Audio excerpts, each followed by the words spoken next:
बदीन मां सिंधियाना news network के reporter Roshandin गोरे जो मौजू बदीन ज़िले के साहिली पट्टी के यूनिट इलियास मल्लाह में पाकिस्तान फिशर फोक फॉर्म की जनरल बॉडी जो इजलास थी गुजरियो, जंहिंमें 22 यूनिटन के सवें माहीगिरन शिरकत कई। पाकिस्तान फिशर फोक फॉर्म के chairman Mehran Ali Shah, senior vice chairman Yasmeen Shah, जिला सदर हाजी नबी बख्श मल्लाह, सीनियर नायब सदर अब्दुल रहीम चंडानी, नायब सदर मामा हसन, जनरल सेक्रेटरी मोहम्मद उमर मल्लाह, मिठण मल्लाह ऐं ॿियनि सवें माहीगिरन शिरकत कई। इन मौक़े ते पाकिस्तान फिशर फोक फॉर्म के मरकज़ी चेयरमैन मेहरान अली शाह ख़िताब कंदे चयो त माहीगिरन सां सिंध हुकूमत तोड़े वफ़ाक़ी हुकूमत ज़ुल्म करे रही आहे।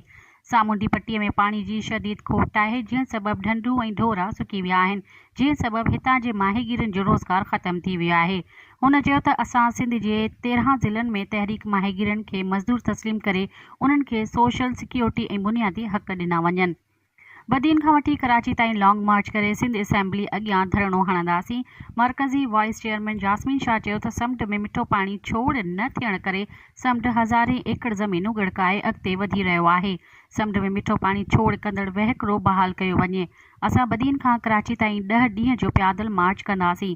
हाजी नबी बख्श मल्लाह, उमर मल्लाह, मिठण मल्लाह, कासिम बच्चो चयो त शुगर मिलनि जे ज़हरीले केमिकल वारे पाणी असां खां रोज़गार खसे वरितो आहे। हितां जी ढंढुनि मां नायाब नस्ल जूं मच्छियूं अणलभ थी वियूं आहिनि। माहीगिरन खे पीअण जे पाणी लाइ बि तड़पायो वियो आहे। हितां जे माण्हुनि खे पीअण जे पाणीअ समय ज़रई पाणी बि नथो ॾिनो वञे। इहो सभु पाणी हड़प करे ज़मीनूं आबाद करे रहिया आहिनि। असां पीअण जो साफ़ पाणी लाइ परेशान आहियूं।